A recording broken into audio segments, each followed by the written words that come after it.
Oh, France, the land of baguettes, croissants, and video games. Today we will discuss and give its due to the tremendous contribution that France had on the video game industry. And yes, it is not only Ubisoft. There are actually many French game developers that you might not even suspect to be French. But of course we will talk about Ubisoft as well, because how can we not? We're not gonna go much into history because I think it is boring, and I won't play those games anyway. You could say that France is one of the founding fathers of video games. They started the establishing of video game industry and contributed tremendously in building it. You know, unfortunately France reminds me of many bosses in Souls games. You know, when there is a boss that lore-wise was extremely strong, but it is now a shell of former self. Something like Radahn was in base Elden Ring. I feel the same about French game developers. They accomplish so much, but some of them just struggle with the vision of their games. Because it is not the technical aspect that they can't manage, it is the creative aspect that is the problem. And of course I'm generalizing, there are still good French developers and games. And we will talk about them too, but let's first talk about the shell of former self. And the best company that fits that description is of course Ubisoft. Again, we won't go much into history because nobody's interested in that. And most of early Ubisoft games don't even have Wikipedia pages. But let's know that the first Ubisoft game, that is Zombie, was released in 1986. But the true big success of Ubisoft as we know it today began in 2002, with the first Splinter Cell game that exists in the Tom Clancy universe. It was an action stealth game and a massive success of Ubisoft. After that the game had a few sequels, however nowadays the game series is almost dead. There hasn't been any Splinter Cell game released for a long time, but there is a remake planned, so maybe the series will have a return soon. Now, the second big success in Ubisoft modern history is Prince of Persia: Sands of Time, that was released in the following year, that is 2003. It isn't the first Prince of Persia game in the series, by the way, but it is the first you need to know about because it is the first game in the series that was a massive success. It also is the chronologically first in its timeline, and it had a cool story. In this game you can rewind time to correct your gameplay mistakes. There are a lot of parkour elements and nice combat. Overall a great success. Again, there were a couple sequels, but the series has been dead since 2010. In 2024 we got a 2D platformer Prince of Persia game, which people seem to like. But since it wasn't a 3D version like people wanted, the game didn't make a massive cash. Also again, there is a remake in development of the Sands of Time, the first successful game. But looking at the screenshots, the game barely looks better than the original. My thoughts are that they lack proper investment. Ubisoft is like, yeah, the budget will be $5 and 2 sandwiches. Now let's make a game and expect 500 million revenue. And then the meeting is over and all the top management is doing drugs. That's how I think the upper management meetings are going inside Ubisoft. Now the third major hit from Ubisoft was Far Cry series. But interestingly enough, the first Far Cry game was not developed by Ubisoft. The first game was developed by Crytek Studio, and it was developed as a showcase for their own engine, that is CryEngine. Later on, it was acquired by Ubisoft, and in 2005 they released Far Cry Instinct as a remake of the original Far Cry. To this day, Far Cry IP is alive and, well, I would love to say that it is alive and kicking, but I'm not sure about the kicking part. Now, we'll return to the discussion about modern Far Cry games a little later. For now, let's end with the history of Ubisoft. Later on, in 2007, Ubisoft's most valuable IP got released. And it was, of course as you know, the first Assassin's Creed game. And you probably know that originally it was supposed to be a sequel to the Prince of Persia game. But Ubisoft were able to acknowledge the potential of this game setting and decided to make it its own new IP. And it turned out to be a huge success. And even more of a success turned out to be the sequel to the game, that is Assassin's Creed 2. Even today, probably the most iconic and beloved game in the series. Again, as with Far Cry series, Assassin's Creed is alive. Is it kicking though? Well, maybe only the bucket. There are many Assassin's Creed games and all were relatively successful up until Assassin's Creed Black Flag. Even though a fantastic game that was a massive financial success in and of itself, it was the first game in Assassin's Creed series that was not Assassin's Creed. Don't get me wrong, again, it was a fantastic game, I loved playing it. I did all the legendary ship battles and so on. But it was not an Assassin's Creed game. For the whole game, Edward was after money, and only at the end of the game he helped the Order of Assassins a little. And if I'm not mistaken, he didn't officially join the Assassins for the whole game, and only after the events of the game he joined the Assassins. Regardless of the great quality of Black Flag, this success of an Assassin's Creed game that is not an Assassin's Creed in its essence was the gateway to modern Assassin's Creed games and the downfall of the series. After that we had AC Rogue, that was pretty much a DLC game to Black Flag. And then, in my opinion, we got the last nail in the coffin of Assassin's Creed games. That is Assassin's Creed Unity. It was the last Assassin's Creed game to be released. A great game in my opinion. It had the best parkour in the series, the best combat in the series. Well, maybe not the best story, but not the worst one either. Overall a great game, but it was a mess on the technical level, and because of that it was negatively received. And that's when Ubisoft saw that a non-AC game that is Black Flag did good, and Unity that is an AC game did bad. And also there were some people who were complaining that every AC game is like the other. And that, my friend, is how Assassin's Creed games died. Yes, we technically had Assassin's Creed Syndicate, but in that game we had a simplified parkour and tedious combat with only Knuckles, Kane and Kukris. After that things got even worse. AC Origins was generally a bad game. Parkour was simplified to zero and basically is absent. And a new leveling system was introduced that basically forced gamers to grind resources and levels. Why? Because they wanted you to buy XP boosters. Yes, there begins Ubisoft's greedy arc.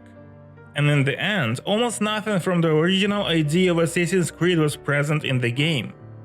Later on, the most popular AC game was released. That is AC Valhalla. It is the best-selling game in a series. But if you look deeper, this massive success was caused more because of luck rather than the quality of the game. It was 2020, a lot of people were shut down in their homes with nothing to do. And all of a sudden a new game gets released, a game about Vikings. A very popular theme because of Vikings TV series. And also God of War 2018 was still fresh in people's memory, and people wanted more. So this massive success was more of a convenient coincidence rather than a great game. In general, even though the game was not bad, but it suffered from the same issues that Origins suffered. Generic quests, generally empty open world, and even though they weren't present at the release, but later on they introduced XP boosters. From that point on, it was only failures with Assassin's Creed. But let's go back a little and see how Far Cry is doing. Well, basically the same.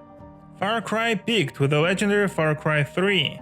Then we had not a bad Far Cry 4, and generally mediocre Far Cry 5 with the exception of Faith Seed and the main antagonist Joseph Seed. Far Cry 6 was generally uninteresting. Far Cry games turn into a series where you have to shut off your brain and just shoot at things. It is basically the same game that is just rewrapped in a new wrapping paper and sold to you again. Again, you have different regions with regional bosses, you have to fight all of them before the big bad guy, and then the whole system is just rewrapped.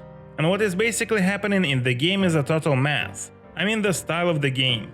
Far Cry series got transformed into Just Cause series, where total chaos is happening in the game with a lot of explosions, all while we are fighting a dictatorial regime. In the last game we had a rocket launcher as a backpack, we're using it to shoot down military helicopters and destroy tanks. And with it, the transformation of Far Cry series in Just Cause series is officially over. Now, aside from these two ultra-popular IPs, Ubisoft also tried to launch new IPs. For example, the biggest failure of the gaming industry, the game Skull and Bones developed by Ubisoft. And I won't be even surprised if you haven't heard of it. But nevertheless, reportedly the budget of the game was up to $850 million. It was supposed to be the first quadruple A game in history. Like AAA, but it is quadruple A, so even more cool. Also, a massive letdown was Star Wars Outlaws, even though less of a failure than Skull and Bones, but it didn't live up to the expectations of Ubisoft. The only recent success of Ubisoft could be two online games. For Honor, not very popular, but I've heard good things about the game, and Rainbow Six Siege. a quite popular multiplayer shooter that again reportedly is not doing bad. But overall Ubisoft is at the rock bottom, and their stocks are doing very bad. Not long ago they sold 25% of their company to Tencent, a Chinese company. And now there are rumors that Ubisoft has been acquired completely. Yes, those are only rumors, but considering that Ubisoft is a financially struggling company, I would not be shocked. Now, sorry that it took me so long to talk about Ubisoft, but it had to be done. Ubisoft is too big in the French gaming industry to not have a big discussion about them. But now we can move on to other game developers and games. But before we do, I have to ask you to leave a like and subscribe to the channel. Especially because I plan to do many videos about many countries and regions. I plan to do a video about Japan, the US and Eastern Europe at least, and then maybe even more. So subscribe now to not miss them. Aside from that, I have a lot of videos on a broad variety of video game topics. You can check them on your screen. By the way, there is a little GMV at the end of the video, so stay tuned for that. Contains spoilers to following games. Now let's move on to other studios. And let's continue with Dontnod, also French game developers, just in case you didn't know. They created one of the best games ever, and a game that I think everyone should play. That is the first Life is Strange game. It is an interactive story game, so anyone can play it, even your mother. It is a good start for any person who is about to start its gaming journey. The game also, in my opinion, has a pretty art style, good music, a nice overall theme of the game, and a good depiction of butterfly effect, that every action has consequences and stuff like that. The ending of episode 3 was literally jaw-dropping. Unfortunately for us and Dontnod, the second game that was also developed by Dontnod was nowhere near the first one. I can't recommend the sequel. None of other Life is Strange games were developed by French studios, so we won't include them in the list. However, off topic, I recommend Life is Strange Before the Storm. I think it was a great prequel, and was a better Liz game than the second Liz made by the original creators. And I can't recommend on other Liz games because I haven't tried them yet. Now back to the topic. What about other Dontnod games? Well, there's for example the game Remember Me, released in 2013. I personally haven't played it, but I heard that it is quite good. Now, another game that I did play from Dontnod is 2018 Vampire. It has a really cool concept. You level up by feeding on people, and of course if you do, they die. You can literally feed on almost every character in the game, and literally plunge the whole map of the game in chaos. I personally thought it was a little underwhelming. I thought it needs a little more gameplay variety and some form of fast travel, because you often would spend a lot of time in the game on just walking. But overall a good game. So what does Dontnod do nowadays? What games do they release now? They release gay games. No, I didn't say it as a joke or something like that. It is what they do. It is their marketing strategy. So if you wanna play gay games, you know where to look. But overall their gay games do not seem to be very successful. Now, another great studio that was initially French but then was bought by Bethesda, but then Bethesda got bought by Xbox, is the studio Arcane. The biggest game series of Arcane is Dishonored series, very cool games, I've played them. The gameplay provides many fun ways to play the game because you have many supernatural abilities that you can combine with the battle abilities. The gameplay is very 3D-like, the locations have many levels. And it is also a stealth game. Though you can ignore the stealth and play aggressively, it is up to you. Another cool game of Arcane is the game Prey 2017. It is hard to explain what Prey is. It is an immersive sim first-person stealth shooter. Sounds like gibberish, but it is just that. Nevertheless, the game was great, people liked it a lot. But that's the past, what about more modern Arcane releases? Well, we had the game Deathloop and Redfall. Long story short, both games were not very well received by gamers. And for the future, Arcane is working on a game about Blade, called Marvel Blade. How will it be is a mystery, but the present of Arcane is not very bright. Now, another heavy hitter is Studio Quantic Dream. Well, the three most famous Quantic Dream games are Beyond Two Souls, Heavy Rain and Detroit Become Human. All of them were very well received, especially Detroit Become Human as their last game. As with Life is Strange, Detroit is an interactive story game, but it has a lot of choice making that actually matters, something that is a rarity. For this video, it is kinda unusual that the last games of the studio are good. They usually start very good, but closer to present are really losing it. However, Quantic Dream as a studio published the game Dustborn in 2024. A game so bad that it became a meme. That game has unique game mechanics, like for example the mechanic to cancel someone, or the mechanic to bully people, and finally the mechanic to be triggered. And no, I'm not joking, and the game is not a satire. They're for real. So I don't know if Quantic Dream is a W or an L. I guess more of a W because they didn't develop Dustborn, only published it, but tell me in the comments what do you think. The next Quantic Dream game is a Star Wars game, so we'll see. I guess now you understand why I said that French games and studios are a shell of themselves. The outside thing is still there. Technically all of those studios can make good games. They have the means to do it. But the essence is absent. The creative aspect is not there. But we're not yet done discussing French studios. We only discussed the biggest ones. Now we're gonna speed up for smaller and less renowned studios. Like for example, not very famous but an important studio that is Asobo Studio. They are most known for the Plague Tale games. They are not massive AAA games, they are smaller but nice games. Also they help develop Microsoft Flight Simulator, a small but cool studio. Motion Twin, the creator of Dead Cells, a very well received 2D Metroid roguelike game. And Windblown, another 3D co-op roguelike game. Both games are quite well received. Spider Studio, most known for Steel Rising and Gridfall. Shiro Games, a small studio that develops strategy games, like War Tales and Dune Spice Wars.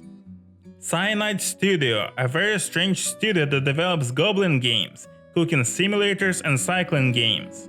Their most famous games are Styx and Call of Cthulhu 2018. As you see, France kinda lost its light to the point where I actually struggle finding good quality footages for the video, because almost all of the good French games are old.